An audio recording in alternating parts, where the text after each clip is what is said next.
Ms. Janet Carew, Managing Director, UWI, the University of the West Indies, and other representatives from the university. Mrs. Patricia Hunt, wife of Sir Conrad Hunte, members of the Hunt, Bourne, and Benjamin families, members of the Board of Directors, Sir Conrad Hunte Memorial Foundation, distinguished sponsors, UWI TV, Popular Supermarkets, Belmont Car and Funeral Home, G-Base Audio, Dr. Roberta Hunt. Representatives of the Barbados Cricket Association, the Cricket Legends of Barbados, the Barbados Cricket League, Empire Sports Club, members of the Conrad Hunte Sports Club, members of the Allen School alumni, the Allen Through the Years, and the Allen 1969 groups, Mr. Barry Wilkinson, this evening's moderator, distinguished panelists, cricketing enthusiasts from across the Caribbean and in the diaspora, members of the media, ladies and gentlemen. A special good evening and welcome to this panel presentation, which forms a part of the series of activities and events to commemorate the 91st anniversary of Sir Conrad Hunte's birthday, May 9, 1932. Conrad Hunte was born in the Shorey village in the rural parish of St. Andrew to humble parents, Conrad B. Hunte and Ethelyn Hunte. He was the eldest of 9 children from both parents. However, he had other siblings from his father, Conrad Sr., who was also known as Pearly Hunte. Conrad was introduced to the game of cricket at a very early age. So in love was he to the game that he spent many hours perfecting his craft. Many published articles quote him as stating that he had early visions of a successful international cricket career long before he made his debut, even at the local or national level. Not only was Conrad Hunte an extraordinary cricketer, he was also an extraordinary man. Cricket would later become the vehicle through which he was able to form long-lasting international friendships. In 1965, at the conclusion of the Test series against Australia, Conrad was awarded the Carl Nunes Trophy for the player who has done most on and off the field to foster better relations between Australia and the West Indies. His legacy transcends youth and cricket development. Conrad assisted in bridging gaps where segregation existed, using peaceful solutions to quell turbulent waters, and assisted in talks of reconciliation and healing in South Africa prior to and immediately following the lifting of apartheid in 1990. In 1991, Conrad returned to South Africa in the capacity of cricket coach. He coached in the black townships of Soweto, Legiso, and Alexandria, the Indian township of Lenasia, the colored township of Bosmont, as well as in 2 white schools in the suburbs of Johannesburg. Apartheid had segregated the country into those 4 defined racial groups and stipulated that these groups live in certain designated areas. His international contributions did not go unnoticed here in Barbados. The then Prime Minister, the Honorable Owen Arthur, invited Conrad to return to the land of his birth and to contribute similarly to youth development and the development of Barbados cricket. During the 1998 Independence Honors, Conrad was conferred with the title of Knight of St. Andrew, and from thence be known as Sir Conrad Hunte. Sir Conrad would later assume the title of President of the Barbados Cricket Association, a position that he welcomed, and as part of his election campaign, he aimed to put back the focus on the C in the BCA, that is, cricket. Much more can be said about the life and times of Sir Conrad, and I encourage Barbadians young and the not so young to research Sir Conrad Hunte. He has done Barbados proud on the international stage, and as stated in our national pledge, He has done credit to his nation wherever he went. The theme for tonight's presentations is the application of the values and principles of Sir Conrad Hunte. All topics were carefully chosen to represent aspects of the legacy and the impact of Sir Conrad Hunte. I now invite you to sit back and carefully digest this evening's presentation. At this stage, I'd like to introduce our moderator for this evening, Mr. Barry Wilkinson. Barry Wilkinson is an accomplished broadcaster, media manager, and aspiring attorney at law. He holds a master's in international journalism from City University in London and has reached the pinnacle of his career, having worked with ESPN International as an on-air presenter. Wilkinson has just completed his LLB at the University of the West Indies Cayfield campus and freelances as a talk show moderator, cricket commentator, and marketing representative. Ladies and gentlemen, help me welcome moderator Barry Wilkinson.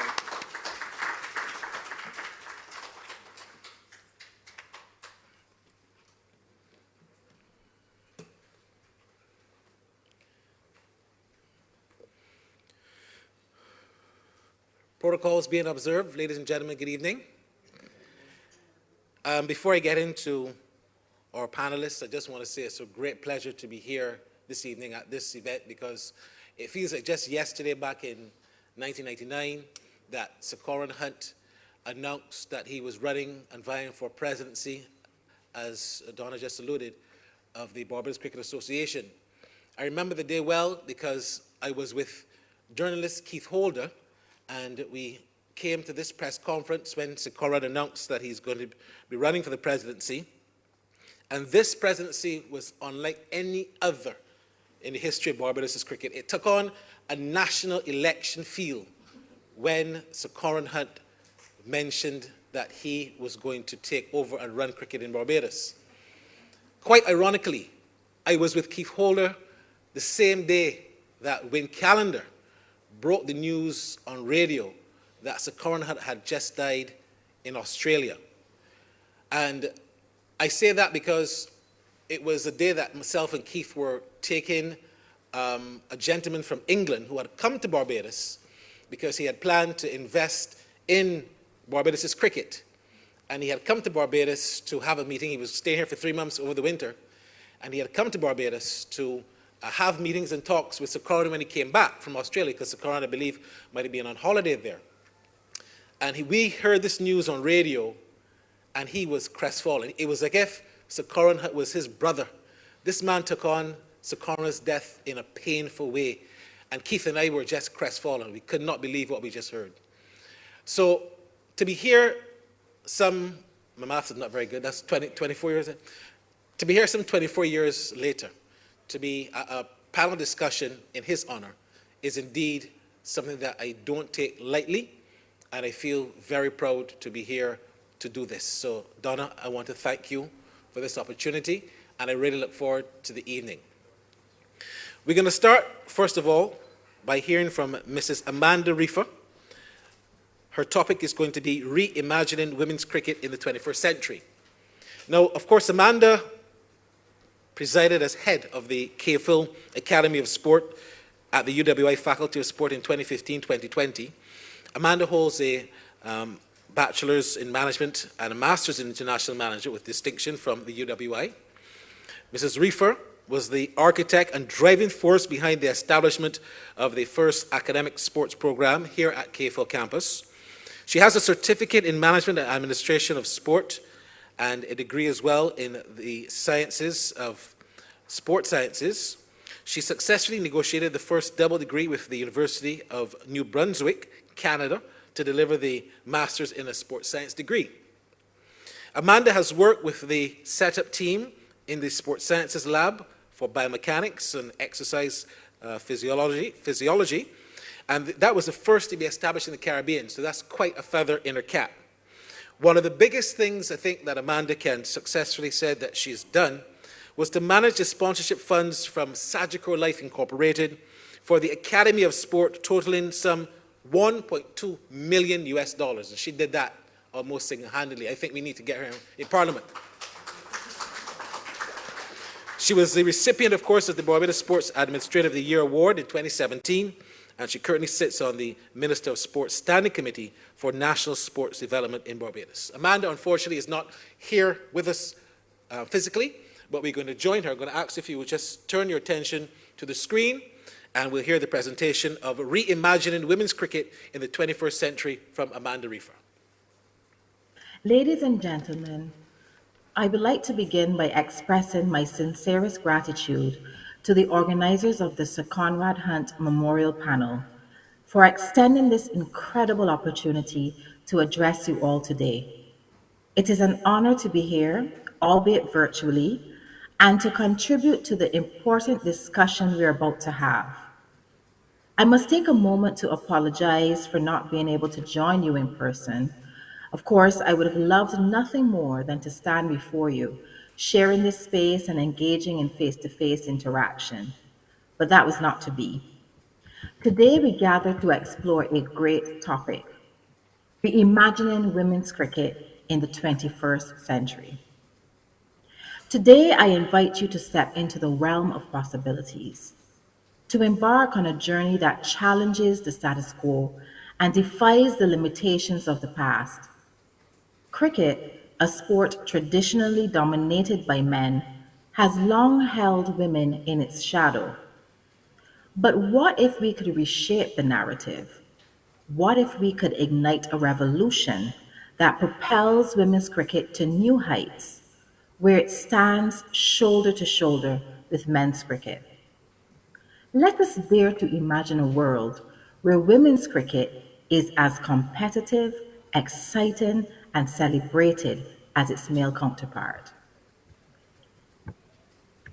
In the 21st century, we find ourselves in a time of transformation and enlightenment, where the boundaries of gender roles are being pushed and redefined. It is within this context that we must turn our gaze towards women's cricket. We have witnessed glimpses of its potential, moments of brilliance that have captivated hearts and minds.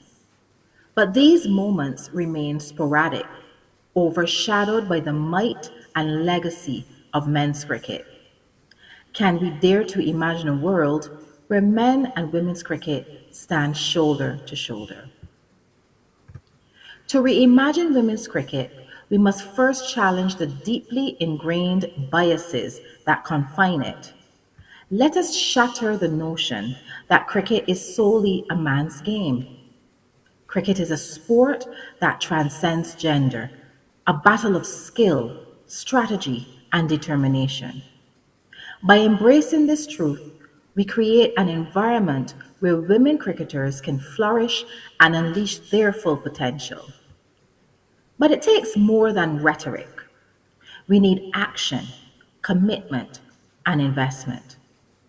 It is time to level the playing field by providing equal access to training facilities, state-of-the-art equipment, and cutting-edge coaching for women cricketers.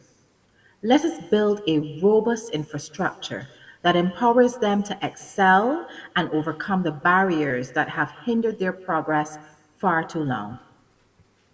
To truly reimagine women's cricket, we must cultivate a culture of support and celebration. It is not enough to merely acknowledge their existence. We must champion their achievements. Media coverage must amplify their stories, their victories, and their struggles. Let us highlight their skills, their dedication, and their indomitable spirit. By doing so, we inspire the next generation, forging a path where young girls can dream of wearing the national colors and representing their countries on the cricketing stage.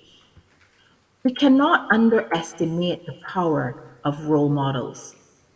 As we reimagine women's cricket, we must elevate the profiles of these trailblazers who have overcome adversity and shattered glass ceilings. Their stories will inspire young girls to pick up a bat, to dream big, and to believe in their own potential. Let us create a world where every girl has a hero to look up to, where no dream is out of reach. The transformation of women's cricket in the 21st century extends beyond the field. It is a call to challenge societal norms and prejudices that continue to limit the growth and recognition of women athletes. We must confront gender biases head on, demanding equal pay, equal opportunities, and equal respect. Let us forge a future where talent and determination are the sole criteria for success, irrespective of one's gender. Cricket, a game steeped in tradition, has seen significant progress in recent years. Yet there remains a glaring disparity between men and women's cricket, both in terms of recognition and resources. It is time to break free from these shackles and unlock the untapped potential of women's cricket in the 21st century. To achieve this transformation, we need a multifaceted approach. First and foremost, we must invest in infrastructure and facilities that are on par with those available to men's cricket.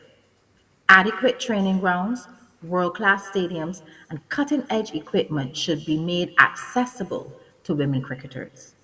By providing them with the tools they need, we can bridge the gap and foster their growth as professional athletes. Furthermore, we must tackle the issue of limited exposure.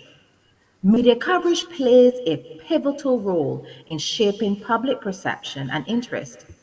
It's time for broadcasters to prioritize women's cricket, ensuring that matches are televised and accessible to a wide audience. By giving women cricketers the visibility they deserve, we can generate enthusiasm and create new role models for aspiring young athletes. Let us not forget the importance of sponsorship and financial support. Private enterprises and sporting bodies must invest in women's cricket, fostering a sustainable ecosystem that can nurture talent and drive the sport forward. Increased funding will enable players to focus on their craft while also attracting more talented individuals to pursue cricket as a viable career option. Education and grassroots development are crucial components of this transformation. We must encourage young girls to take up cricket from as early an age as possible. By providing equal opportunities and creating inclusive spaces, we can empower them to dream big and pursue their passion for the sport. Establishing cricket academies and coaching programs specifically tailored to girls will cultivate a strong foundation and unearth future stars. At the elite level, women should be afforded the same high performance development programs as their male counterparts, inclusive of cutting edge sports science principles and practices developed to enhance the performance of players in terms of their technical skills, conditioning, and mental aptitude. In October 2019, the English Cricket Board announced a funding boost for women's cricket of £20 million over 2 years in order to increase grassroots participation and make cricket a more gender balanced sport. ECB launched a 10-point plan to focus on increased participation of girls in the sport from under 11 to under 17. Another pool of funding was allocated to ensure that 40 full-time professional domestic contracts were awarded to England women's elite players. Several other cricketing nations are following suit, and the results are showing.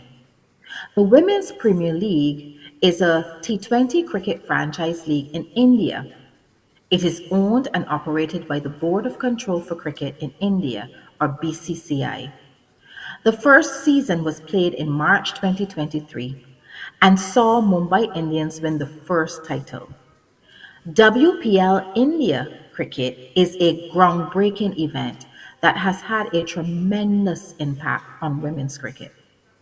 BCCI should be commended for their dedication to promoting the women's game and providing a platform for female cricketers to showcase their talents.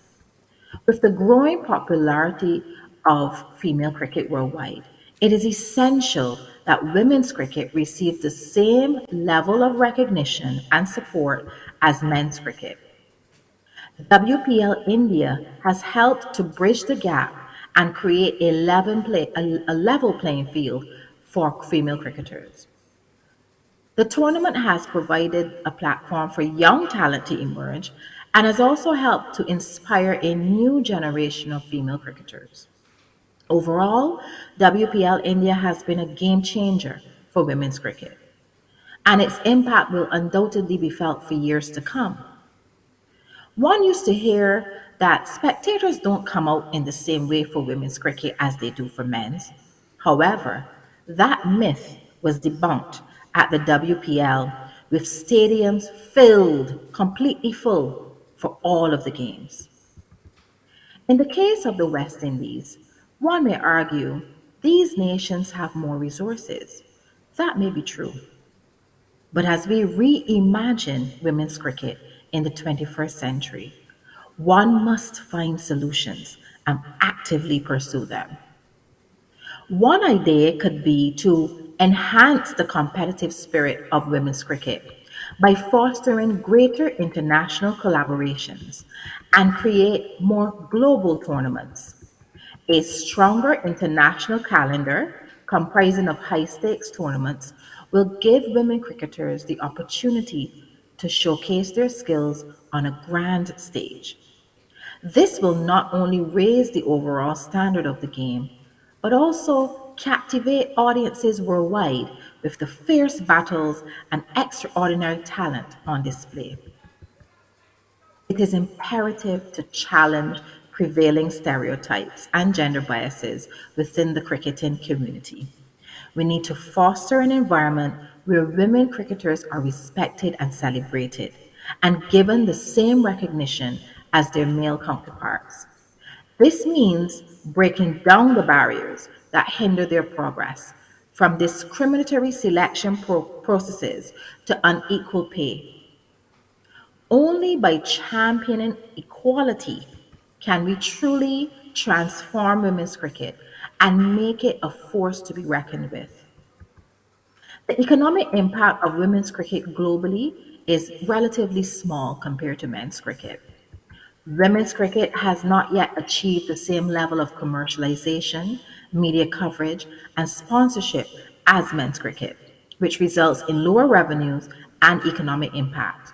However, the economic impact of women's cricket is growing, especially in countries like Australia, England, and India, where the sport is gaining popularity among audiences and investors. The 2020 ICC Women's T20 World Cup, held in Australia, generated around Australian dollar 32 million in economic impact for the host country, including 18.7 million in direct spending by visitors and 12.7 million in media value. Similarly, the Women's Big Bash League in Australia has been a commercial success, with strong attendance figures, media coverage, and sponsorships. In 2019, the Big Bash League contributed 18.7 million Australian dollars to the economy, according to a study by Deloitte. By investing in these areas, women's cricket can become a more lucrative industry, creating opportunities for players, broadcasters, sponsors, and fans. In conclusion, the time has come to reimagine women's cricket in the 21st century. By investing in infrastructure, increasing media coverage, providing financial support, nurturing talent, fostering international collaborations, and challenging gender biases, we can empower women in this male dominated sport. Let us unite in our pursuit of a future where women's cricket stands proudly beside men's cricket, competitive, exciting, and celebrated. Together, we can rewrite the narrative and create a lasting legacy of equality in the world of cricket. I thank you.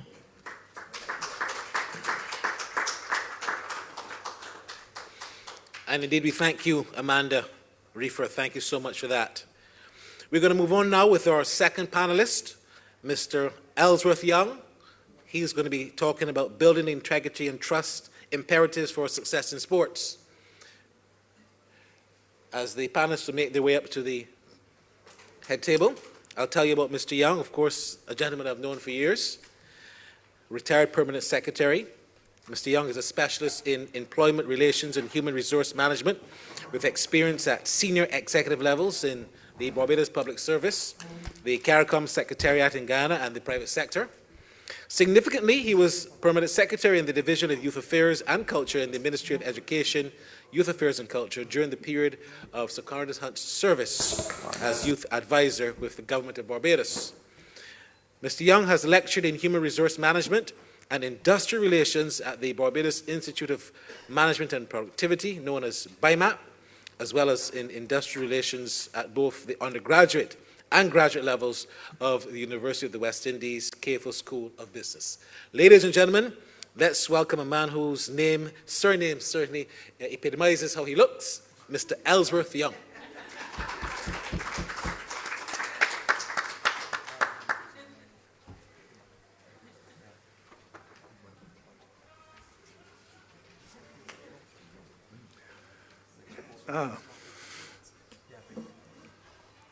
Mr. Chairman, fellow panelists, Mrs. Patricia Hunt, Mrs. Donna Hunt Cox, members of the audience, relatives and friends of the Conrad Hunt family, or the Hunt family,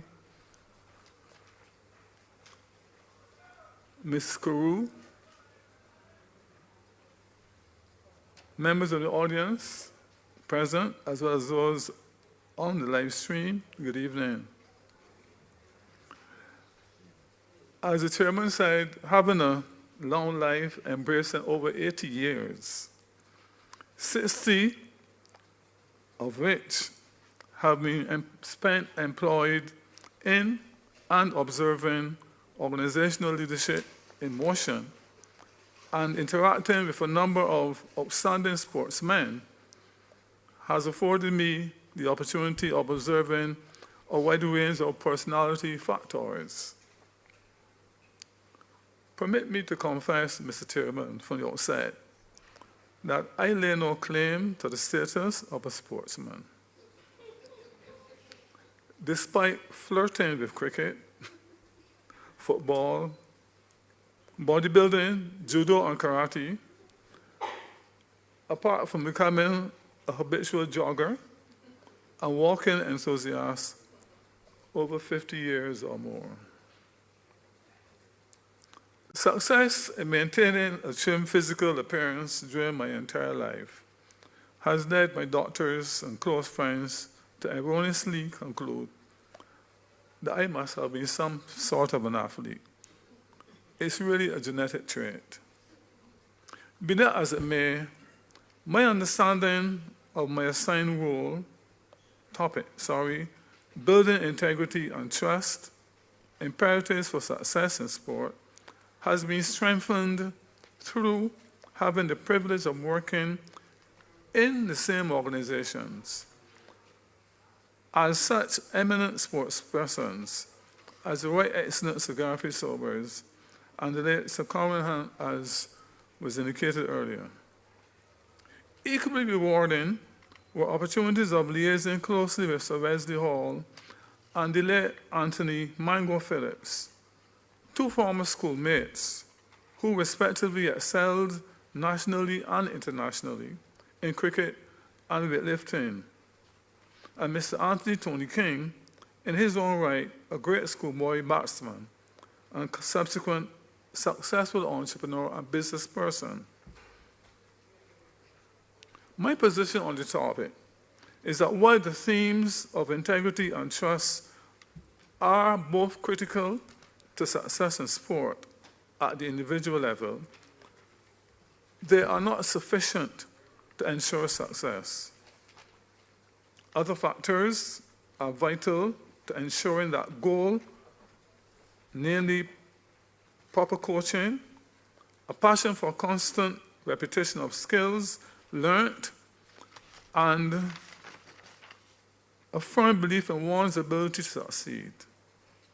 This last quality is what Dr. Rudy Webster correctly calls the ability to cope with pressure. A close look at the traits of integrity and trust shows that the two characteristics are closely related in many ways. Indeed, trust or trustworthiness is an integral part of integrity. Integrity, we are told, consists of the following key components: dependability, loyalty, honesty, good judgment, and respect. Such qualities, I dare say, are crucial to success as sportspersons, whether engaged in individual or team sport activities. The athlete who has the habit of turning up late for practice earns a reputation as an unreliable person by the trainer or coach. Loyalty or commitment to upholding the image of a sport, in particular the principles of fair play and standards of preparation, are also necessary for success. Another factor necessary is the athlete's need for appreciation and recognition. In this regard, I call your attention to a statement made by Jimmy Butler, the Miami Heat's outstanding basketball player, who said, among other things, in the post-match interview after leading his team to victory in the first of the current ongoing Eastern Finals against the Boston Celtics earlier this week. Whilst highlighting the team's cohesiveness and appropriate inter-player commendation and constructive criticism, he particularly observed the trust, confidence, and appreciation that the owners and coach have towards the players, a need which, according to him, was paramount in the thinking of all basketballers. To my mind, the above factors I alluded to are necessary for success at the individual level, and they are just one aspect of sport that attracts attention in our country. And here, I want to step out of the box, so to speak, and raise a number of issues pertaining to success in sport and where we want to take sport in Barbados. Do we need sport as a vehicle of national health and development? And if so, what measures should we adopt in pursuit of such an objective?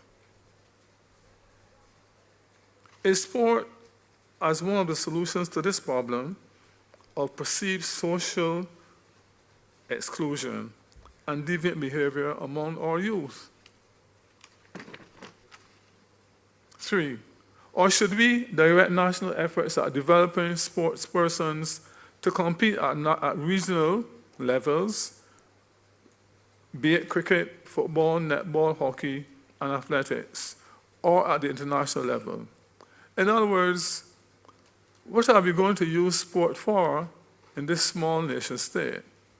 And how do we set about applying it as an instrument towards that end?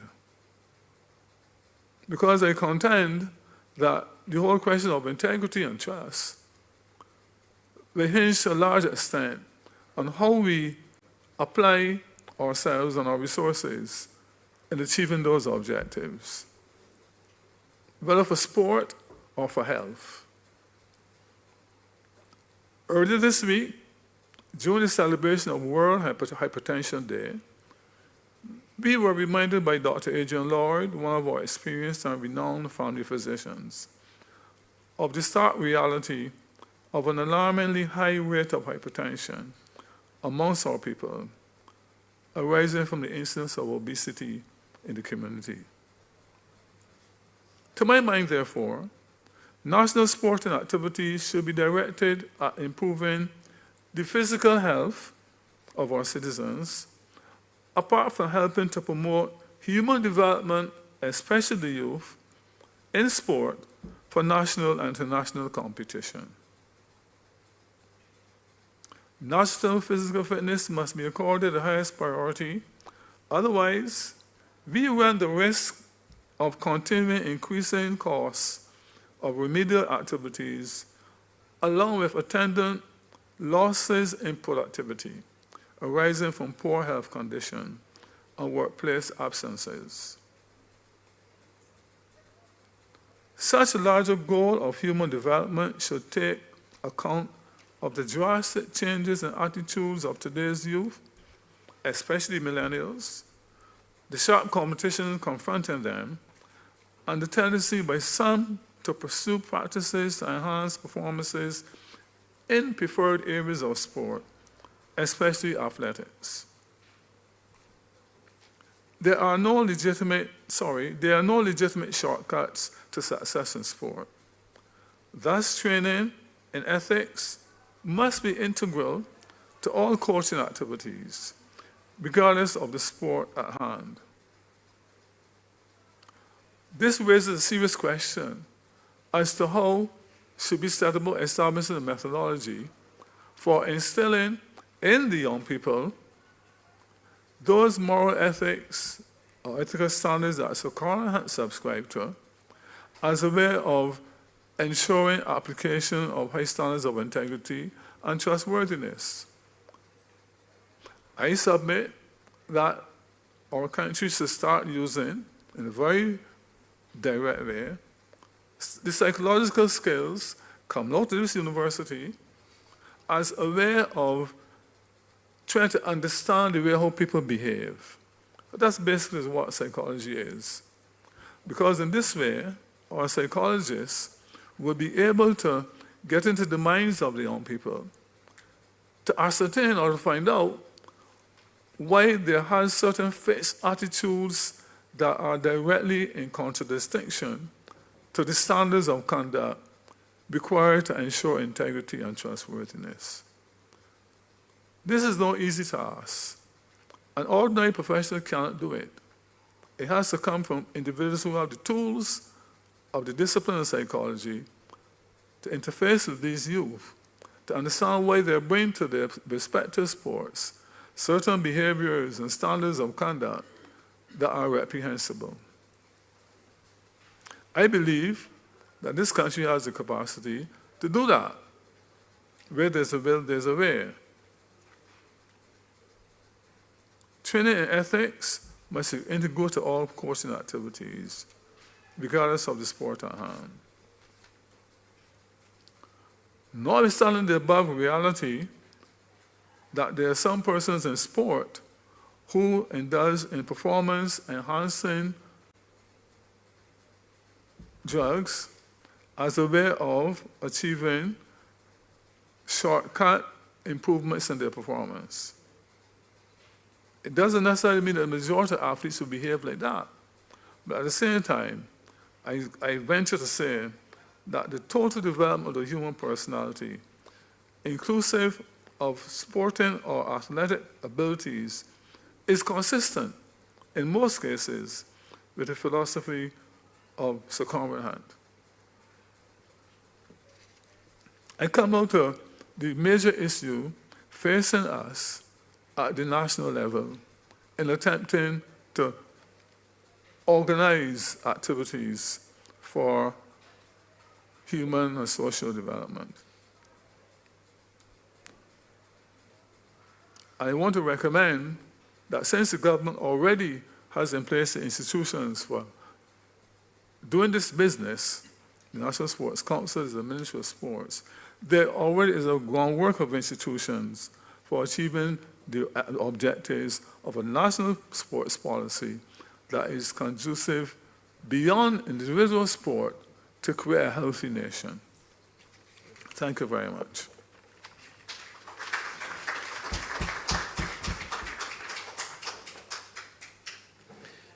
Thank you so much, Mr. Young. We continue to move on now with our third panelist for the evening, Mr. Henderson Springer. Mr. Springer, of course, is a committed head coach with over 30 years' experience. He is, of course, adept to strategy development and implementation with an excellent and extensive knowledge in evaluating and analyzing the many facets of cricketers. He holds several qualifications in sports and cricket development, as well as leadership and high-performance coaching. Hendy, as he's affectionately called, has been involved in the professional development of many cricketers and coaches, as well as assisted with the construction and presentation of many coaching courses as part of the Cricket West Indies Coach Education Delivery Team. Mr. Springer, of course, is the Director of Coaching, and was the Director of Coaching in 2006, 2008 to 2018 with the Barbados Pride franchise from 2000 to 2016. Head coach of the High Performance in 2020 to now. And coach of the Cricket West Indies team. In fact, I remember when Brian Lara, the great Brian Lara, came back from a tour where Hendy, I think at the last minute, was asked to be coach of the side.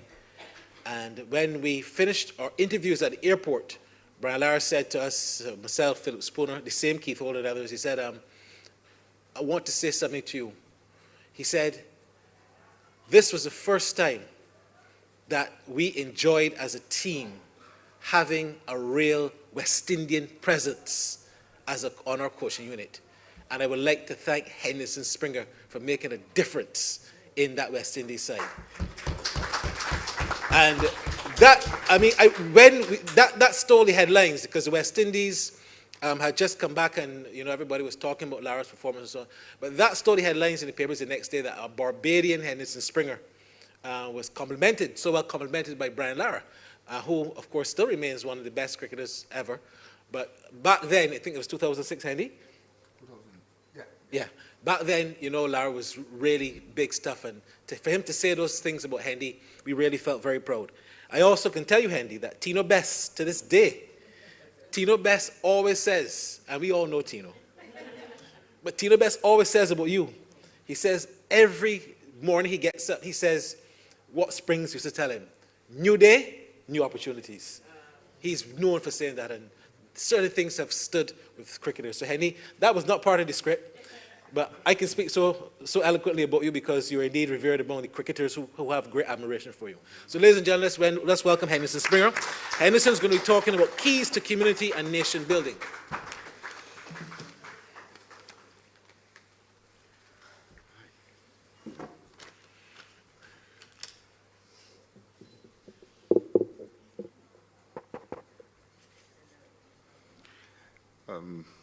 Protocols haven't been observed. Good evening to all, both near and far. Brian probably said that because I am probably one of the few Barbadians to ever get Brian out twice bowled, probably in the history of Barbados' cricket. So you probably said that, and I am gratefully accepted. I can talk about a number of things, and I can stick to the topic, I can vary away from the topic, and I can vary and come back to the topic. I want to speak a bit about Sir Conrad Hunte and get back to the topic, because the topic basically is about Sir Conrad Hunte. When you talk about community building, community development, as a young man, I knew of Conrad Hunte, but I didn't know Conrad Hunte. But I was the most surprised man where many years ago, I was playing cricket in Wales, and I got a call from the then BCA president, Captain Peter Short, the late Captain Peter Short, and says, Mr. Springer, are you interested in playing cricket in South Africa? And my reply was, sir, you're sure you have the right number, sir? He said, yes, Conrad is interested in having you over there to play and coach at the University of Potchefstroom. I said, Conrad who, sir? He said, Conrad Hunte. I said, Conrad Hunte knows me? He said, yes, he has heard a lot about you, and he thinks that this is a perfect opportunity for you. Mind you, a couple of weeks prior, I had sent him a resignation to the Barbados Cricket Association's chairman of selectors, who up to this day has never responded. Has never responded. And if you know anything about South Africa and about the northwest of South Africa, the Potchefstroom, you are dealing with out-and-out Afrikaans people. So you are sending Henderson Springer into the northwest of South Africa to coach at a school, the University of Potchefstroom, to play for Western Transvaal, to live and work at Potchefstroom High School for boys. I didn't know these places. But I'll tell you one thing. Thanks to Conrad as he was then, it was an unforgettable experience. And I can look at my notes here and I can say, man, let me get to the subject. Let me get to the subject matter. Which is subject matter is keys to community and nation development. I can say, okay, to get it over with, education is one of the keys, because this is a bunch of keys we're dealing with. Education is one of the keys to building anything, much less communities. Facilities. Opportunity for all. Investment in programs and people. Because we always forget people, we got some very beautiful programs that have been written over the years, but we forgot the main ingredient. We forgot the people. And talking about people, I was rigging Mr. Young just now about a little place in Wales where we received that call called Haverfordwest. And one of the key figures in Haverfordwest was a gentleman called Major Cecil Newt. For those people who are of Combermere background here, you will know who Major Newt was. He was one of the first people, if not the first, Mr. Young, to institute sixth forms in Barbadian schools. And that is where he was playing, Haverfordwest, when I got the call to go to South Africa. On invitation of Mr. Conrad Hunte. And talking to him and speaking to him, he didn't meet me at the airport or anything. I was chaperoned right down to past the goldfields into Potchefstroom, 134 kilometers from Johannesburg, Jan Smuts Airport. I got out of the airport and I waited, and a black man drove past in a BMW. And I said to myself, whoa, I didn't expect that at all. This was South Africa. This is not supposed to happen. Okay? But that was the South African story. But you cannot speak about Sir Conrad at anything bigging up Sir Conrad's memory without speaking about South Africa. I spoke to a number of South Africans this morning, both male and female, and they think that he's an out-and-out champion. I say is because a number of things that he would have instituted are still relevant. They're still going. He has given people the opportunity in his works,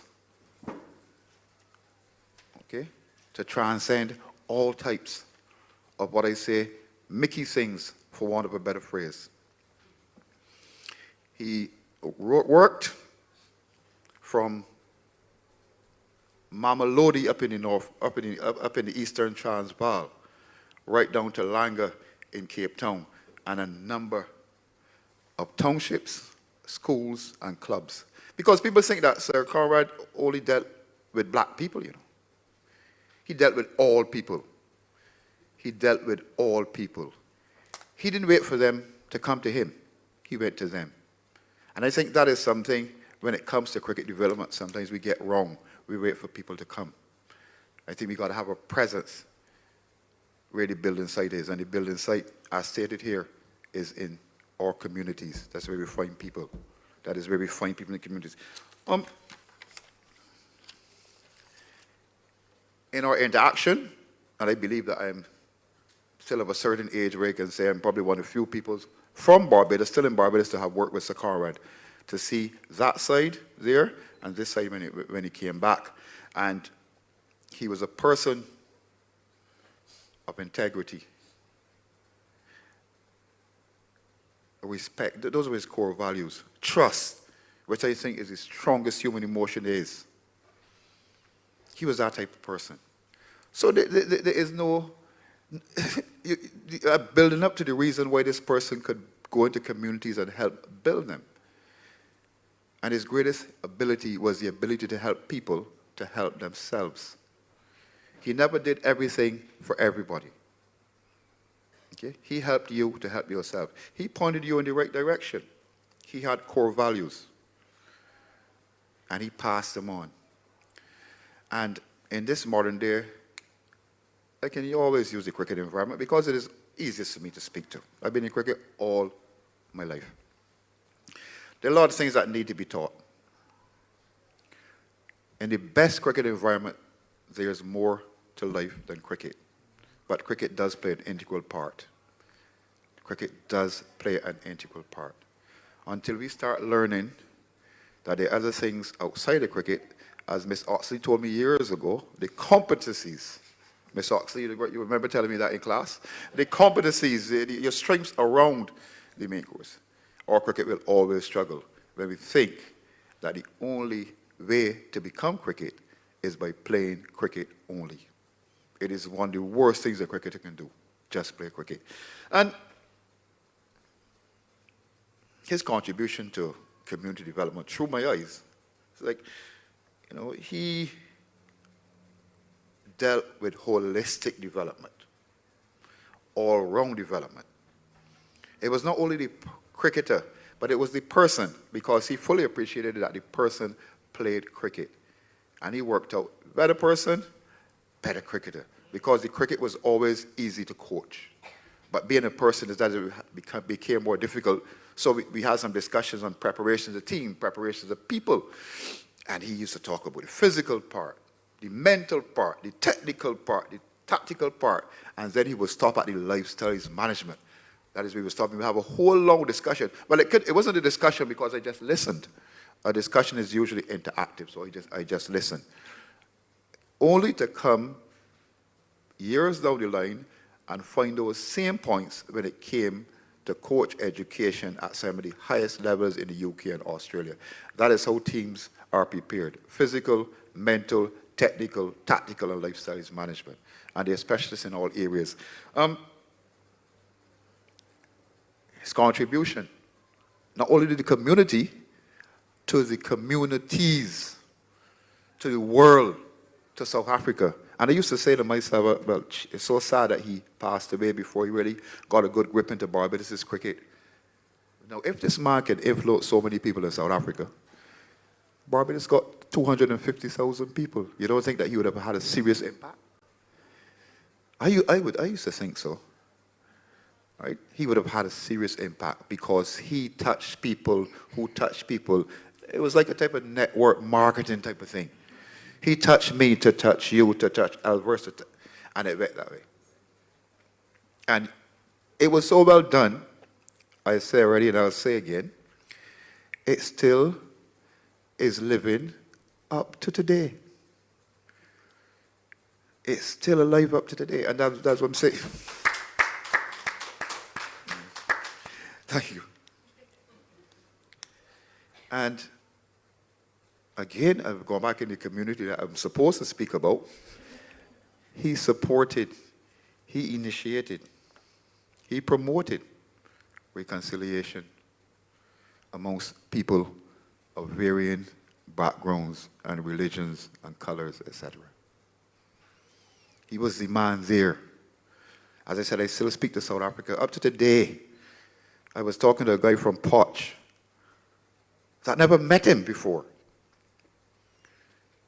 And the guy spoke glowingly about him. He has heard so much. The guy's in his 70s, I think. I speak to the late South African captain, Jackie McGlue. His daughter, her father adored Conrad Hunte, and he was a South African captain of times gone by. Okay? And these are people that should be, those are the people that should make our history. When I went to school, the history book was a book called Those Who Came. Well, they probably forgot those who came.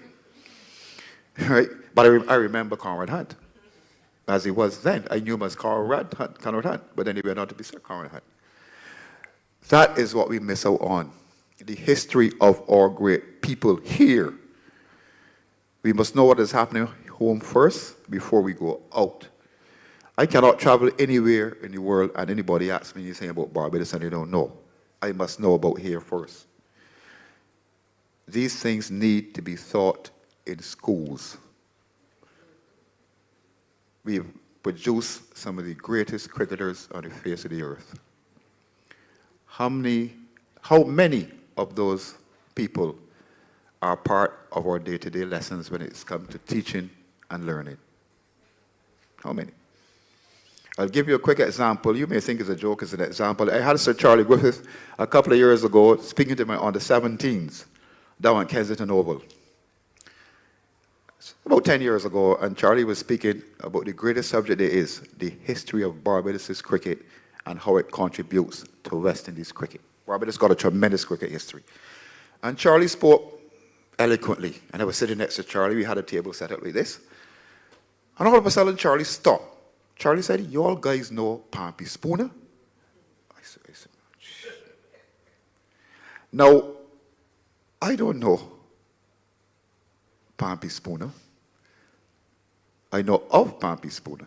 Played for Empire and all these type of things. He probably passed away before he left school. And the guy said, "No, we don't know Mr. Spooner." And Charlie went on. Charlie stopped. "You guys know Captain Wilfred Farmer?" I did. Jeez. Lord. These guys don't know Farmer at all.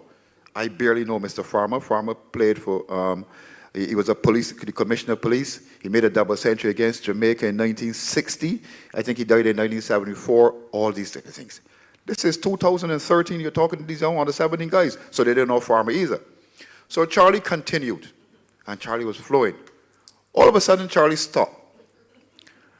"Do you guys know Christopher Columbus?" And everybody does this. And Charlie said, "Well, Columbus passed away before Farmer." Right? So we know about Columbus, but we don't know enough about Conrad Hunte. We don't know enough about Joel Garner. All these type of, we need to know the impact that these guys made further afield. Mind you, I'm still talking about, I can get back to the community thing, building the community just now. Okay? But we need to know the impact. Some of these guys have made tremendous impact but we don't know. We keep it a secret. And you know the worst thing that happens when they made all this impact and they come back home?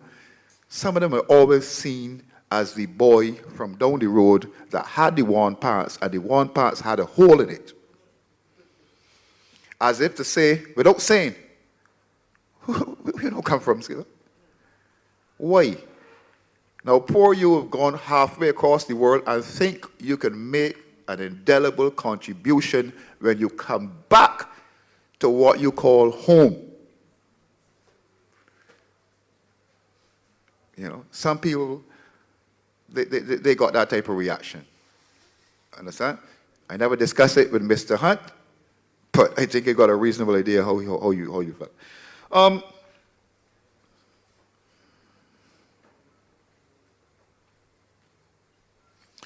I don't want to go on forever because I'm not allowed to go on forever, but I think Conrad, and Conrad moving into Sir Conrad, I think thousands of people in South Africa, in this place and that place, are better because Conrad took it upon himself to take the moral rearmament a foot further, a step further, a step further, and a step even further. And if he was around for a long period of time when he came back to Barbados, I am sure, without any sort of a doubt, he would have influenced some people here too to become part of the organization. Because he used to say to me when he first started, some of the guys in the West Indies team used to laugh at him. It was a joke. He said he used to put up little stickers and things to try to money guys, but he got guys with ribbon. Well, who should do anything with that? You understand? But like any good batsman, he never gave up. he never give up. That is another lesson for some of us today. For cricketers, for people, do not give up. It is the easiest thing in the world to do. And, where are you going? Got 2 more minutes. But I'm going to get over to this thing, community building, at some point in time, you know. To get over there. Because these are the things and the people that build communities. These are people that build communities. The people that go and come back to help educate the community. Okay? How many times as a young girl or boy, there's somebody in your community or village that goes overseas, that plays cricket, that goes away often, that study at the university, or something that, I want to be that person. I want, that person becomes the hero for the community then. And our sport in the community, there's something, or there used to be something called the Village Academy. The Village Academy. You name it, it happened in the community. That is why it's so important to educate the communities, you know, to build proper bridges, to build proper relationships, to invest in the community, provide opportunity for all. I'm a big believer that the most important thing is learning. I believe that. Anything, it is about learning. So once there's learning, some type of teaching has got to be going on. It is very, very important in the community. You see the direction we are going now? We are at a time where there's an excuse for almost anything. There's the situations where we got to the stage now where people, a guy would step on your foot and you would have to tell him sorry. That is how it is in a certain environment. But building the community is held up by those keys. The integrity, the respect, the trust, the opportunity, the education. Those are things that build communities. The accountability as well too. Don't forget that. The accountability. Those are things that build communities. And they don't cost anything, you know. They're either cheap or they're free. Okay? So we don't have to go too far. We got a lot of community building materials around. We just have got to identify them. We just have to identify them. They're right there in front of us. They may be hiding in plain sight. They're right there in front of us. But in finishing, I guess the next time we get invited to one of these, I'll actually speak to the subject I was here to speak about. But I just wanted to say this, and if anybody remembers this quotation, I hope to contribute much to the world's effort of sowing love where there's hatred, reaping peace where there's war, and spreading light where there's darkness. I don't know if he wrote that, he just said it, or whatever, but that is something I would associate with him. I remember him saying. And in finishing, I would not want to quote the whole poem of If, but I think that was Sir Conrad's favorite poem. Okay? But thanks very much for listening to the short presentation. It has been good, but that is what I thought about Sir Conrad, linked in to what I think the keys to building a proper community are. Thank you very much.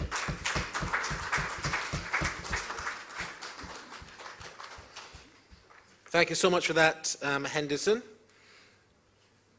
We now move on to our fourth and final panelist, Mr. Taahir Bulbulia, a youth leader from right here, the beautiful island of Barbados, who possesses a bachelor's in sports science with a specialization in sports management from the University of the West Indies Cable Campus, and I think was one of the first batch to possess that from UWI. Taahir has a special passion for sports and is an advocate for the development of sports in Barbados and throughout the region. Taahir has served on the Cave Hill Guild of Students as the first ever faculty of sport representative. In his tenure, he founded the Historic Sports Science Society, which is a student-based organization which seeks to promote the holistic benefits of sports to a nation and provide opportunities to learn, grow, and develop in the field of sports. Taahir has also served as the Vice President of the Guild.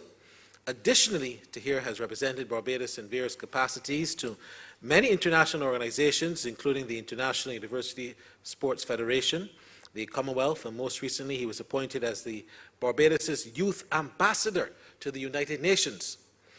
In 2021, Taahir was awarded by the Commonwealth for his work in sports and youth development, and in February of this year, he was awarded with the Conrad Hunte in the National Youth Awards. He was awarded by that youth award from Conrad Hunte, which is quite special. Taahir now works with the National Transformation Initiative and Export Barbados, charting the transformation agenda for Barbados, and is the youngest member of the team. Aside from that, Taahir loves to cook, spend time with his family and friends, and he likes to go to the beach, like most of us. I'm so happy to have Taahir come to talk about creating partnerships across cultures and beliefs to heal a divided world. Ladies and gentlemen, let's welcome Taahir Bulbulia.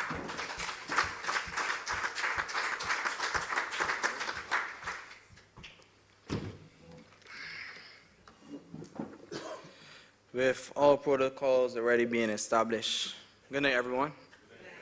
How y'all doing? When I saw the panel and who came before me, I had to question myself as to why. But I want y'all to give Amanda, Elsworth, and Handy a big round of applause, because I just sit there in amazement, because the wealth of knowledge, the wealth of experience that they share, and I didn't see a star twinkle yet. But I'm grateful, I'm grateful, I'm grateful. And I want y'all to put your hands together for the foundation, for restarting their work. Because, as you see from what Handy was mentioning, it's needed in this time now more than ever. It is needed for our young people now more than ever. Not just our young people, our society on a whole. But I can tell some secrets tonight before I jump into the partnerships, but y'all will understand. I'm sure Handy didn't remember this, but it was in 2015. And Miss Oxley, I want you to close your ears right now, right? I was at community college and we had to do the coaching cycles. And I know Handy don't remember this, you know. But I was struggling with it. I was finding it hard. So I went to Carlton Cricket Club for practice. And Right Honorable Desmond Haynes and Shirley Clark, and he was having a conversation, so I like to listen. And I joined in on the conversation and we were chatting, and it was talking about coaching cycles. So I look at Handy, I say, Handy, man, sir, I can't call him Handy, Mr. Springer. If I having some difficulty, I need some help. He said, yo, man, give me your email. I said, okay. This time I thought he can pull me aside and have a conversation. He said, I can send you my coaching cycles that I did a few years back. Use them, reference them, and you're good to go for a day. I said, you can send me all of that? You sure about that? That's your work, you know, so you could just tell me and I can go and write it at anything. He said, no. I said, so you want me pay you or something? Because, you know, people with education just want you to pay you for your work. I lie or I lie. And people like that don't offer advice to young people. And I said, so you want anything in return? He said, no, when you become a big coach, just remember me. I don't know if you remember that. But that is going into the topic that I have. And I ain't done there. Miss Oxy sitting in the crowd too. Miss Oxy believed in me at a time when nobody else believed in me. And she held my hand, as she held many other young people's hand, like Mr. Springer as well, and taught him. I held his hand and saw potential and guided you through at a time when you needed that guidance. So that's another secret there. And that's about partnerships. That was about healing the world. Unfortunately, I don't know Mr. Elsworth, so I can't have no secrets with him. We go on now to 2019, and Mr. Moderator, he gives me a call. Hey, at UWI, I want you to come and commentate the English Community of the Caribbean. I want to give you the experience. I want you to get the opportunity. You ain't going to get to commentate yet. Come and sit down, learn from Keith Holder, come and learn from Rez Pereira, come and learn from Tino Best was in the commentary team that time as well, Johnny Barron in England. And I just sit down for those 2 ODI matches, and he gave me a few interviews to do, and he gave me the feedback. And I'm grateful for that opportunity as well. That same season, the BCA season, he put me forward to be on my own, to go around to the matches and commentate as a young boy at that time. I still a little young, but. And he gave me that opportunity. And I'm grateful for that as well. And that's healing the world. That's helping. You understand? And then we got Amanda Reifer as well. The same 2019. I was on the Guild of Students, and I see my girlfriend Rahim and Mr. Wilkinson often says that he can be the future Prime Minister of St. Lucia, working for UWI TV, doing some excellent work. He hiding in the back, man. He behind the camera tonight. And at that time, you know, when you're on campus, he's got the Bajan students, and especially when you're on the Guild, you got the Bajan students and then you got the foreigners. So we was at estimates for the Guild prior to the school year. And for some reason, I was the first representative on the Guild, and for some reason they gave me the smallest budget. For some reason, at that time they only had 2 Bajans on the Guild, me and another girl. And the only boy that had the smaller budget than me was the librarian. And to this day, I don't know what the librarian does do. So I said, but how I can get these projects work? How I can get the Faculty of Sport up and running for student representation? So I went to Amanda and presented the plan, so I don't know if she's listening. I said, but Amanda, I have a challenge. I have this vision to carry forward opportunities for the students within the sports faculty. Amanda said then, Taahir, what do you need? No, she asked 2 questions before she asked that. She said, will it benefit the Academy of Sport? I said, yes, ma'am, I'm hopeful. Will it benefit the students of the Faculty of Sport? I said, yes, most definitely. She said, well, what you need from me? And she provided the opportunity, she provided the resources, she provided the funding for the project that was then recognized a year later by the Commonwealth amongst the top 20 in the world. And I'm grateful for that. So you see, healing a world, healing a divided world. And it doesn't take a lot. It does not take a lot. But this brings me into the point, and Henderson touched on it beautifully. The role of West Indies cricket in uniting the world, uniting the people of the Caribbean. We got to understand the context of what the West Indies cricket team of the 1950s to the 1990s did for Caribbean people. And not only just Caribbean people, enslaved people. Because remember that we are now coming out of colonial times, going into independence. And for the first time, I would say, in the Caribbean history, young Caribbean males and females had somebody who looked like them, who were from the same communities as them, who had the same background as them, to look up to. They was no longer looking up at the white colonial powers that we were looking at. This is a reality. The reality is at that time, they united to play for the West Indies cricket team under one banner. They put the differences aside. They put from different racial backgrounds, economic backgrounds, and they united to play and defeat the white colonial powers at a game the white colonial powers invented. True or not true? At a time when slavery was still about, as much as you say we had emancipation, it was still there. The systems, the colonial systems that we still sometimes see today, were still there in the 50s, and they did not have it easy. So they united to heal a world. And the people in the community respected them. They looked up to them. They had somebody now that they could envision and aspire to be like. Because as I said, they were from their same communities. And if you look at the players that play, they wasn't from no Westmoreland or no Fort George Heights. They was from Shorey Village, Conrad Hunte. They was from Holders Hill, Desmond Haynes. Tino Best was from Haynesville. Bayland, Garfield, so Garfield Sobers.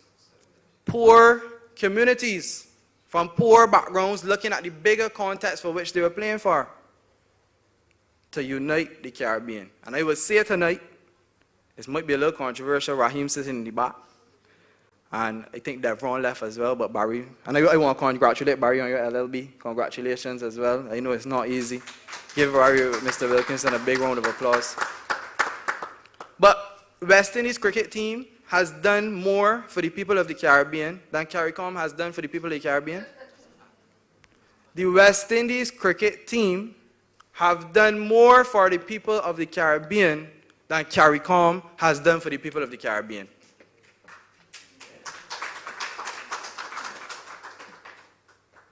The people of the Caribbean, still to this day, although we do a lot of foolishness in cricket, but we understand.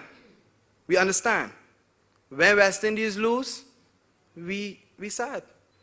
When West Indies win, we on top of the world. True or not true?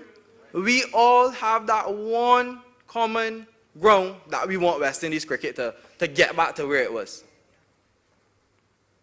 And we need to put in the work to get it there. But that is the reality of where we operate in. And some people may say, man, that was then. That was the 50s. We can never get back there. We ain't got cricketers then. What you talking about history for? That's what the young people say. Don't compare me to them. But, as they say, people that don't know where they're coming from, don't know where they're going. And Henderson touched on it. That our young people do not know the role West Indies cricket, or Barbados first, plays to the contribution of West Indies cricket. They do not know. Barbados has produced the most test cricketers in West Indies history. And I believe, I don't know if it's a fact, but per capita, we are a small country. We have produced so many West Indies test cricketers that have reached the global front, the global stage. So people will say that's the past. But this brings me now to today. So you see where it comes from. The hand-holding, we need to give young people, and we need to give people and help them along on the journey. Teach them the context from where we come from. Help them to understand the role of what happened in the past so that they can understand where they're going. Because quite frankly, I don't believe none of the West Indies cricketers know the sufferings or the challenges faced in yesteryear cricket. I genuinely don't believe so. But I feel that needs to be a course that needs to be taught, especially for our West Indies cricketers and our first-class cricketers. But this now brings us to today. Where are we at today? And Henderson stole it beautifully. Well, not stole it, but he spoke on it beautifully. Because I was like, man, Mr. Springer, you was in my thoughts this evening. But it's good to see that everybody thinking on the same page. Education is key. And Mr. Springer spoke on those who came when he went to school. And the people still coming, because that was the butt I used when I was still in school. It's a sad reality. It is a very, very, very sad reality in which our education system is in. But this now brings us, as I say, back to today. Education is key. When we travel, and I know all of you can attest to this, and you say you're from Barbados, and you probably go to Indian, Asian country, or even to England, any cricketing nation, and you say you're from Barbados, the first question is asked, how Barbados produced so much cricketers? True? They ask those questions. Man, I would love to meet Desmond Haynes. I would love to meet Sir Gary. I would love to meet Joel. I say, but Desmond was in my front house eating some, drinking some tea last week. But we don't see that as nothing major. But for them, he might tell me, I would pay $1 million to have Desmond sit and eat dinner with me. But this goes back to where we are at and how we view our people. The young people that today don't know the cricket legends. They don't know the cricket legends. They do not know. And it's sad. But we have a role to play. Additionally,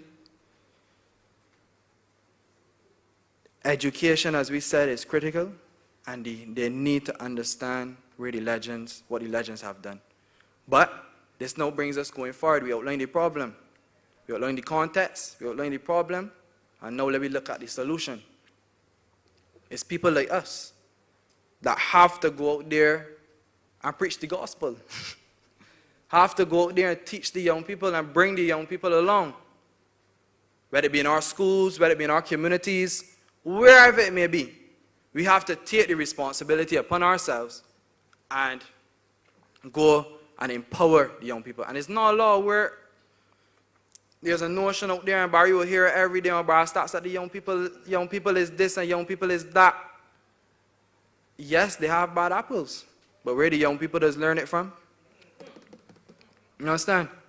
So we have a role to play in this transformation and this changing. And I must commend, as I say, the foundation for starting back up this work. And I'm proud to see, when I saw the activities for a month come out, the philosophy, the Conrad Hunte philosophy being launched at Allen School.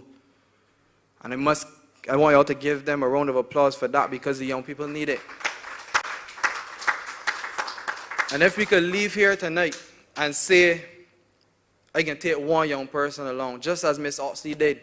Just as Henderson, he probably don't even remember that he gave me his coaching manual. Just as Barry gave me the opportunity.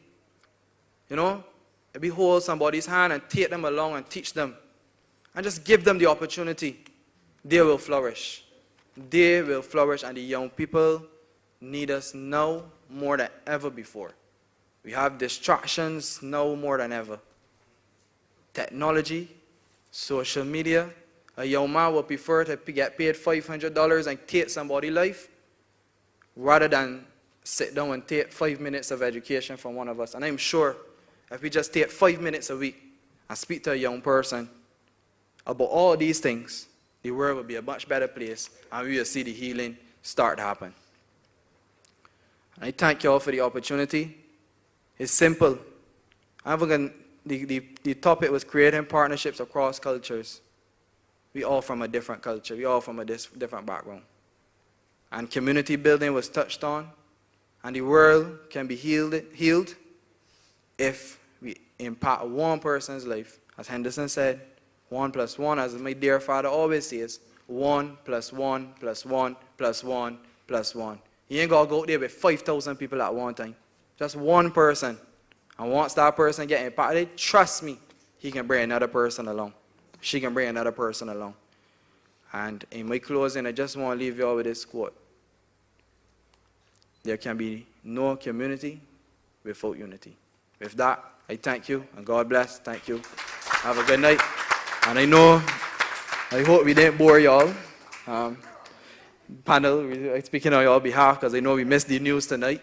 I like to watch the 7 o'clock news, and I know Miss Oxley like to watch the 7 o'clock news. I know Mr. Wilkinson as well. But I hope we didn't bore you all, so I hope you all enjoy. And we'll have the questions as well in short order, but thank you so much. Thank you so much, Taahir. And I really want to congratulate you, Donna, on reviving, getting the foundation going again. I'm really sorry that Sir Conrad Hunte is not here in presence with us. I know he's here in spirit. But I believe if he was around, a lot of things that Taahir said, where West Indies cricketers and Barbados, and by extension, the rest of the region are concerned, will be different in terms of them understanding what he went through and what Sagari and those went through, because I am convinced that they do not understand what it is or what it means to be playing for Barbados and the West Indies. Michael Holden, as you know, wrote a book called Why We Kneel, and I think that some cricketers should do a book called Why You Play. And every West Indies cricketer should understand that before they start playing. I was looking at this picture here, which is quite significant, is of Shimron Hetmeyer winning the Under-19 World Cup in 2016, and now you look and see this is 2023, and you look at where the not only relevance, but you look at where the importance of who to play for is not significant anymore. West Indies is now a tertiary choice for our cricketers, where back in the times when Sir Conrad Hunte played, it was not even an option. You didn't even have to be playing, you don't have to be paid to play for West Indies. It was just a joy, but no more, and that is quite sad. But hopefully the revival of this can change that mindset. At this particular stage, we're going to have audience feedback and interaction. There is an opportunity for you to ask the panel any questions that you want to ask the panel. Is Amanda joining us for this virtually? Yes, Amanda's with us virtually, so you can also ask Amanda if you have a question for Amanda on women's cricket or anything else. Hello to you, Amanda. Oh, great. I know it's, what time is it now? 2:30 in England? Yeah, I think so. You think so? She's so tired. 1:30. 1:30, sorry, 1:30. So Amanda's so tired. Let's get her to bed. So, anyone in the panel, anyone in the audience has a question for the panel? Okay. We just invite you to come to the microphone, I believe, and you can just address the panel, and they'll press there to answer the question. If you don't mind, you can just give us your name. My name is Martin Cox. Mark Cox. Okay. Martin. Martin Cox. Forgive me, Martin. Yes. Who's your question towards? Anyone in particular? Actually, it's towards Amanda, and Amanda, then okay. maybe she can go to bed after that. Yes. She spoke about the reimagining of female cricket. And one of the interesting things that she mentioned, she described what was taking place in India, the WPL. We saw the World Cup in South Africa, and also there was in New Zealand. So that in those countries, the countries that you mentioned, India, England, Australia, you could see that female cricket or women's cricket is really having deep roots in those countries. But yet, in the Caribbean, as a small boy, I remember going to Trent's and seeing Iris Walker playing cricket. There was a match of women. But we did nothing to promote women's cricket. And even now, we are participating at the international level. We have not put in place the foundational structures to ensure that women's cricket can grow in the Caribbean. By now, we should have had an Iris Walker competition for the primary schools as a counterpart to the Herman Griffith competition.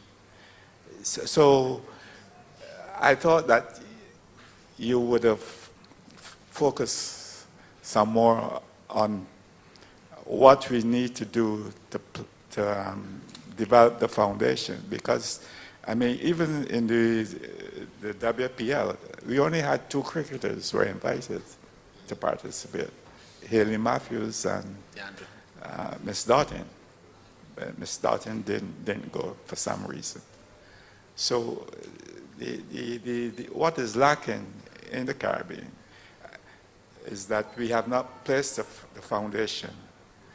And even if internationally women's cricket is advancing, because those countries, I mean, you see how the Australians play. Those countries are advancing, but we are left behind. We're going to be left behind because we don't have the foundational structures in place. I mean, as boys, we play cricket from early, and that is how we develop the aptitude and the interest in cricket. The same thing must happen for the girls. You can't expect teenage girls to play cricket. They have to start from early.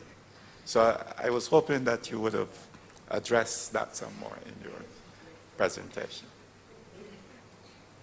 Well, thank you for your comments. Can you hear me well? Yes. Yes. One of the things that I wanted to get across in my comments was the importance of understanding what is happening around the world. And everything that they're doing around the world, we need to do in the West Indies. I would have mentioned the emphasis on grassroots education and letting girls, creating a framework for girls to play as early as possible. So these are all of the things that we need to do from a West Indies standpoint. And I also made the point that not having as much money is not an excuse. We can start somewhere. And the point is that if we've done it for the male, we can do it for the females. And so in my presentation, it really was about reimagining for ourselves, but taking a look at what was actually happening present day. And also in looking at the economics, because you would hear a lot of pundits say, there's no money in female sport. Again, those myths have been debunked. And so there is a great opportunity, and I am imploring on Cricket West Indies and the franchises and territorial boards to really take a very serious look. What I tried to present were some important pillars in the presentation that they can look to, but it can be done once there's commitment and there's a desire to really invest what needs to be done. Thank you so much, Amanda. And add to that, you're so correct. I mean, the standard, Amanda can tell you, I just watched some of the Super 50, the women's tournament. Congratulations to Barbados for winning that. But when I looked at the standard of the cricket, it really needs to improve if we are to pull 15 cricketers from that to play internationally. And I think what you're saying, Martin, is so correct. That can only happen if we improve the standard from a very young age. And that is not happening. I believe that really needs to happen. So Amanda's correct.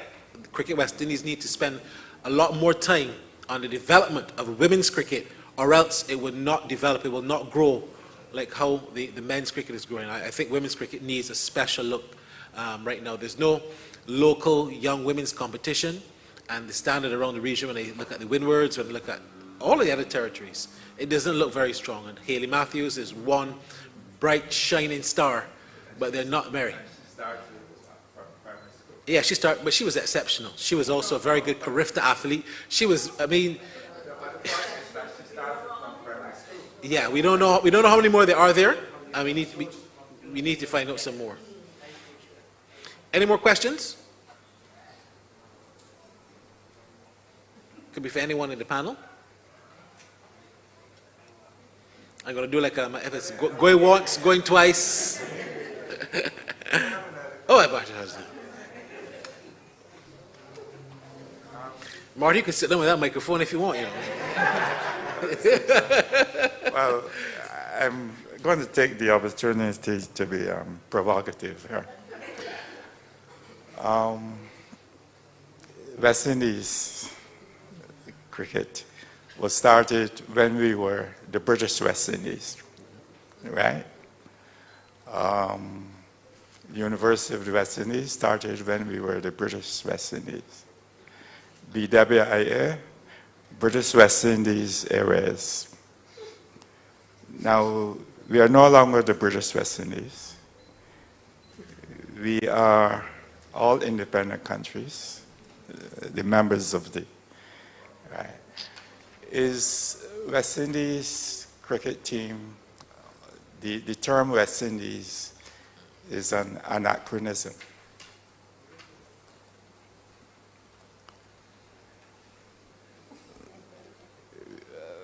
After independence, we created the Caribbean Free Trade Area. We created the Caribbean Development Bank. The Caribbean Free Trade Area morphed into the Caribbean Community. That's what we are now, the Caribbean Community. Even BWIA is now Caribbean Airways. The the Caribbean Court of Justice. That's what we created. We created the Caribbean Public Health Agency, CARFA. So all the institutions that we have created after independence, they do not contain in their name West Indies. They contain in their name Caribbean. Is it not time that we should be talking about the Caribbean community cricket team, international cricket team? And the other thing is that all the players, all the young men young men and young women who would represent the West Indies, they are going to be all born in the era of the Caribbean community. So the Caribbean community is what we have created. The British West Indies was what imposed on us. So should our cricket team, the name of our cricket team, should it reflect that reality? And maybe if we do, and we do like, you know, in the Acts of the Apostles, I studied that at school. The Ethiopian official, high official, he was reading the book of Isaiah, and Philip asked him if he understood it, and he asked, how can I understand it if you don't explain it to me? So if we make the change and explain it to the community, then maybe our cricketers would know who they have to represent first, where their first obligation is the Caribbean Community International Cricket Team.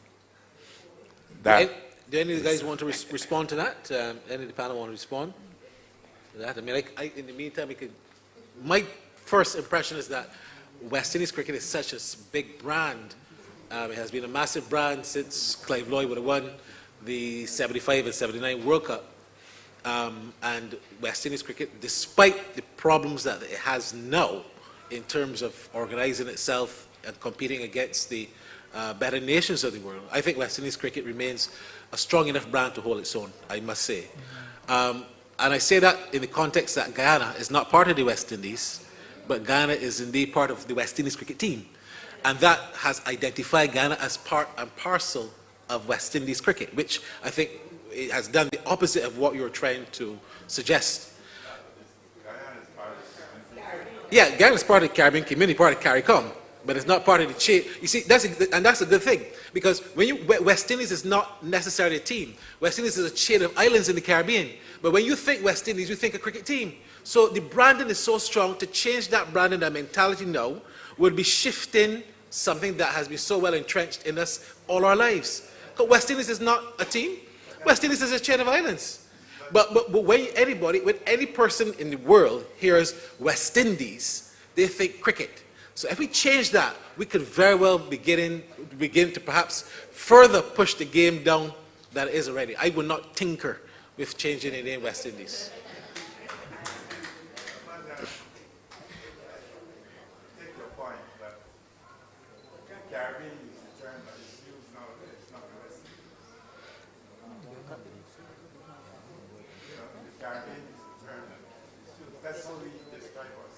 Mm-hmm. I was still. I think I was still.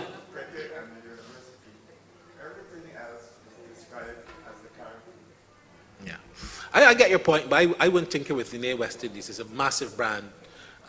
It's a brand I think that persons like Sir Conrad Hunte, Desmond Haynes, Gordon Greenidge, Sir Gary Sobers, the right excellent Sir Gary Sobers, worked so hard at building that brand. I think we need to just continue on that brand and work upon it. It needs work, but to change the name. I know West Indies Cricket Board, for example, they thought that was not how they wanted to be portrayed, and hence that's how Cricket West Indies came about. because they dropped, it was actually first West Indies Cricket Board of Control, WICBC. They dropped control because they didn't want to be seen as that controlling board. And then they changed West Indies Cricket Board to then Cricket West Indies. But what's significant there is that they never changed West Indies. So I wouldn't tinker with it, just me personally. You go to India, you go to Pakistan, they don't speak of the Caribbean, they speak of West Indies. Right. Australia, New Zealand, they speak of West Indies. They don't consider anything Caribbean. Right. They speak of West Indies, and I think it'll be a massive shame, if not a reversal, to go against that grain at this particular stage, especially when our game really needs much more money. But it's something that we can think about for the future. Just to add to that, Barry, I genuinely agree with you, but I understand where he's coming from, right? And the last point you made there is absolutely correct. Internationally, people see it as the West Indies. They don't see Barbados, Jamaica, Trinidad. They don't even know that. They think West Indies is a country on its own. That's the reality. A lot of people don't know that until you explain to them, well, we are a bunch of islands consisted of different countries forming the West Indies team. And when they see that, they're so amazed by that how we so small, but how we could produce so many talented cricketers over a consistent period of time with little resources. And this goes into your first question that you put to Amanda. I want you to look at the financial report for the ICC for this year, the breakdown of the money, where the money is going. I could share it with you all as well. And they posted it last week. And myself and Mrs. Springer was just speaking about it. Australia, India, and England has the monopoly share in the money for international cricket. And where is most of the development of cricket taking place? At the international level, in those three countries. They're doing the best internationally. They have the biggest leagues. They pay the most for their players. And most, if not all, of their domestic players and their international players prefer to play for them. But there's a conversation we have to have going forward about the state of cricket internationally, where franchise cricket is now becoming international cricket. And international cricket is now going on the back burner. In short order, well, they're on the back burner already. The franchise system has taken over, and so much so that there's discussions going on right now with the ICC that the franchise wants to have rights on the players. So they will have one franchise, and this is the globalization of cricket now. Where cricket, globalization, we have globalization of business, you have globalization of law, you have globalization of every aspect. But cricket now has become globalized, that the franchise system is now taking over, where the franchise wants to have the responsibility for the players. So for instance, you have the Mumbai Indians. Now we say Calcutta Knight Riders. They have the TKR in the Caribbean Premier League. They have a team in the American Premier League which starting, I think, the next year. Yeah, they also have a team in the South Africa League. So you see the Indian market is expanding. The Indian owners are expanding globally. So what does this have to say for international cricket? And I think it's hit the West Indies cricket team the hardest out of everybody, because all of our players, and you understand why, because you understand the context. If you're getting paid this amount of money compared to this amount of money, which would you choose in this time? And I understand the love, I understand all of that, but it's a reality in which we operate in now. So I think politically, if the CWI was tomorrow to come and say, West Indies team name being changed, I don't think that would stick too well with the people in the Caribbean. I think it would be a nail in the coffin. Because right now the coffin barely has on. The coffin. They barely breathe through it. But if you come and say, no, we're changing his name, they would just what they want to hear. Yeah. Because they are looking to bury West Indies cricket at every cost. I mean, exactly. You look at the fact that the Mumbai Indians, like Taahir just said, they have just instituted a policy where they are actually buying Jofra Archer. And they're saying England now has to ask the Mumbai Indians for Jofra to play for England. Wow. That's what the BCCI and these international teams they want to do. They want to control our players. They want to control the Hetmires, and they want to control the Purans, and they want to say, y'all belong to us. If West Indians want y'all, then let them talk to us. And how are they going to do it? They're going to do it with commercializing. Commercializing.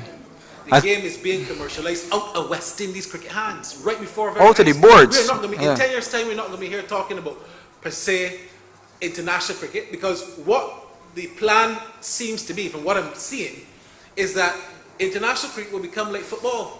Yeah. What are the biggest things in football? Not international football, but every... Champions League. It's the leagues. The Premier League, La Liga, Serie A. And then every 4 years you have the World Cup, which everybody gets excited about. That's the plan for cricket. To have IPL, to have South Africa League, and then every 4 years we have one World Cup. That's when we can celebrate West Indies. That is the plan, and it's happening right before our eyes. But Yeah. It's yeah, happening in track and field too. But that's why Jamaica is remaining so strong and so steadfast that our brand is Jamaica. You know, so we have another question. Lady Hunt. This isn't a question. I'd just like to make a comment about what this gentleman was talking about. I'm a foreigner, and I have no right to even say anything. But guess what? The world's opinion of the West Indies affects your economy. And you all have already made a name for yourself around the world as West Indians, not Caribbeans. Not Caribbeans. And I can appreciate how the Caribbeans want to raise a name for themselves. But guess what? They don't control the economies in the Caribbean countries. The West Indies name is now world famous. World famous. Okay? That's why everywhere Mr. Springer goes, they hear about Conrad Hunte. Conrad Hunte, for 40 years of his life, was a leader in an organization called Moral Rearmament. Moral Rearmament is operative in 144 different countries. So the world, 144 different countries, know Conrad Hunte. I live in Portland, Oregon, America. People come from all over to Portland. When I say to them, I was once married to Conrad Hunte, they instantly know who I'm talking about. I need nothing else. And they know him as the West Indian cricketer. The West Indian cricketer. And I tell you, sometimes we get too familiar with ourselves. And it's more important to the Caribbean for the world to recognize you for the fame you've already created. And talking about building, changing everything to world as opposed to regional. The West Indies dominates that sport. Well, they still have the reputation of domination. How many teams anywhere in the world has won 5 times in a row? How many? None. That was unheard of. And it's still unheard of. Yes, indeed. Thank you so much for that. And we've had Sir Clive Lloyd, we had Darren Sammy. They're the only 2 captains that have won the World Cup twice. And look how well they have served Darren Sammy, who's just got the position of head coach. So It's a good point. Thank you. Any more questions? Last chance before we have our vote of thanks. Oh, the gentleman in red. He's actually wearing maroon. He's a West Indian. Mr. Bourne. This is really for Amanda. Conrad Hunte's cousin. Yes. Do you think the day will come when we will no longer be talking about a male cricket team and a female cricket team? I will have a cricket team when both sexes will play together. That's a very good question. I remember sitting at I was on the Cricket West Indies cricket committee for 2 years.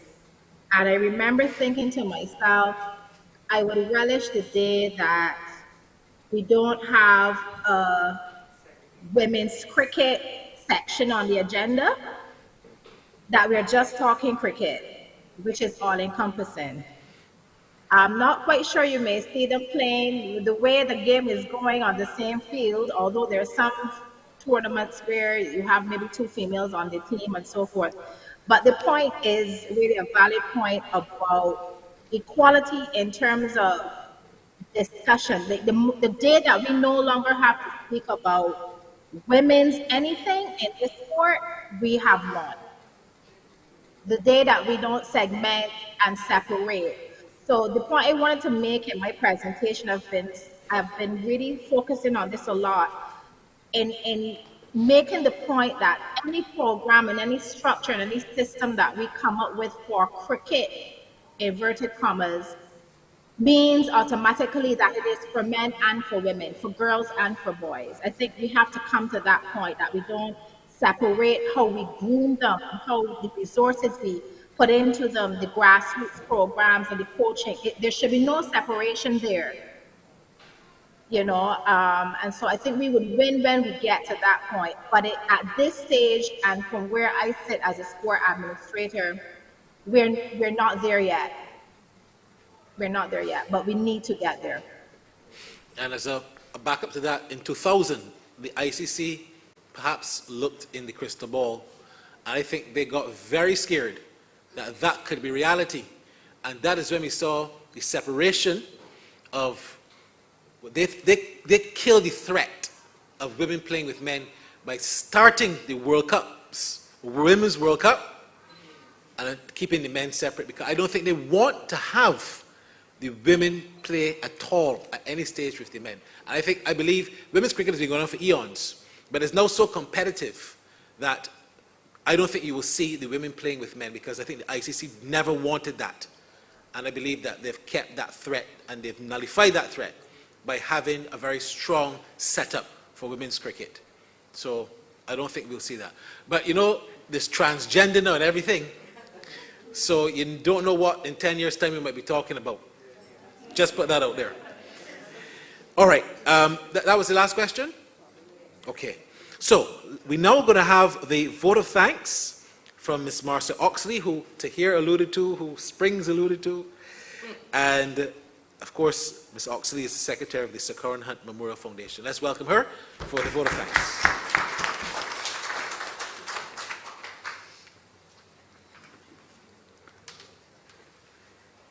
Ladies and gentlemen, a very good evening to you all. And that's for those who are present here and those who are have joined us virtually. It gives me great pleasure on behalf of the committee of the Sir Conrad Hunte Memorial Foundation to bring this message of thanks for your support here this evening.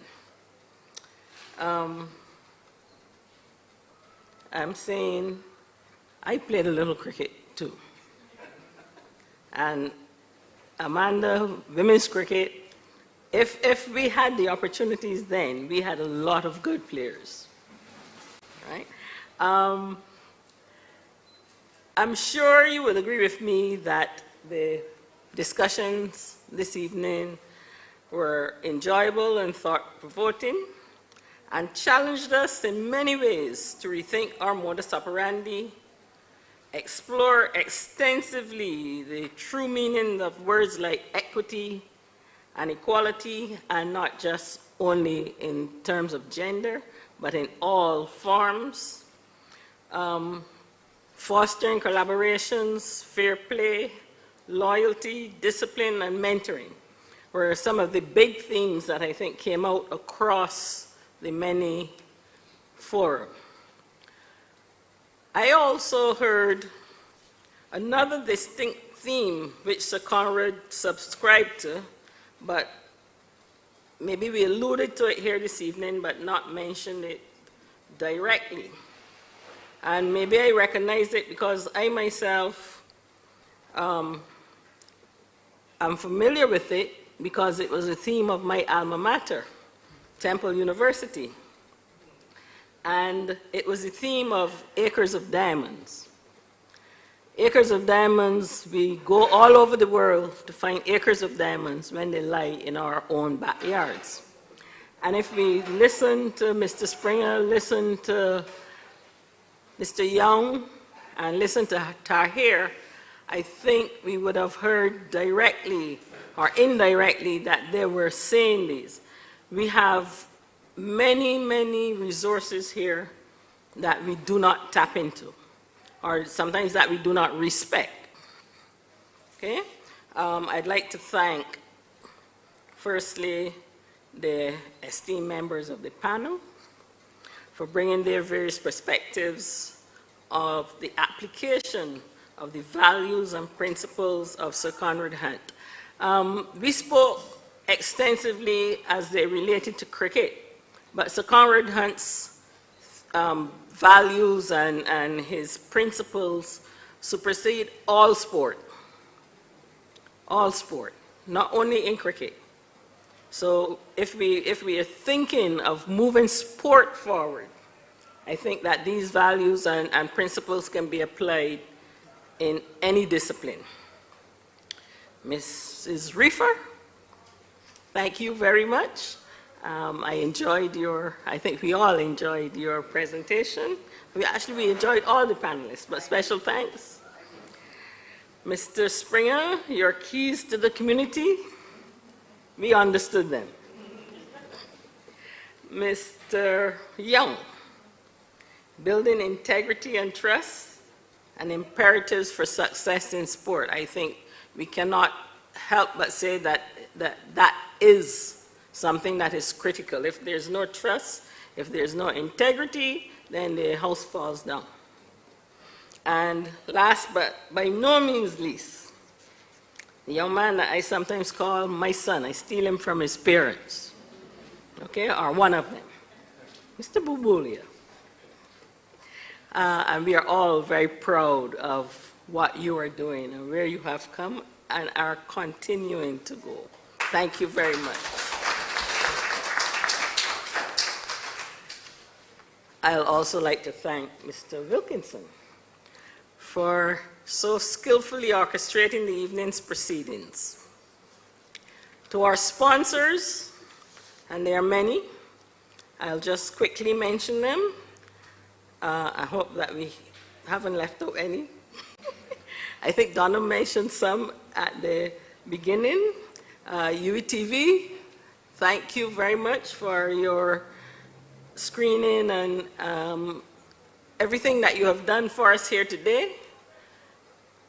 Popular Supermarkets, Belmont Car Rentals and Funeral Home, G-Base Audio, DHC Consulting, Dr. Roberta Hunt, who probably is with us virtually as well, Emmy Cox Consulting, Fair Deals Supermarket, Dusty Weeks Customs Brokers, TCD Rentals, Tudor's Funeral Home, Lutherborn, DP Cox Enterprises, LL Catering Services, Conrad Hunte Sports Club, Norquist Hygiene Services, the Allen School and the Allen School alumni, Don Monroe and family, Empire Sports Club, Mel's Kitchen, and these are the folks that I think that we have to thank for our refreshments this evening, and Udine's Fish Cakes, Sheldine's Natural Juices, SJ Juices, and all the people who work behind the scenes in preparing the refreshments, we'd also like to acknowledge. We'd also like to acknowledge the Ministry of Youth, Sport and Community Empowerment, Barbados Cricket Association, the University of the West Indies Cave Hill campus for allowing us this space this evening. And last, but by no means least, our foundation's president, Dr. Donna Hunt-Cox, for her vision and hard work in pulling together this event and the series of events held thus far. I will say that when, at our board meetings, when Dr. Donna said, well, it's Conrad's birthday coming up, and I think we should do some things. And we talked about the first thing and then the second, and I can tell you, I said, you mean in 3 weeks' time? Because we only just started back up. And so I think most of us we couldn't see that we could pull this all together in such a short space. But we have done it. And thank you, Donna. Thank you, everyone.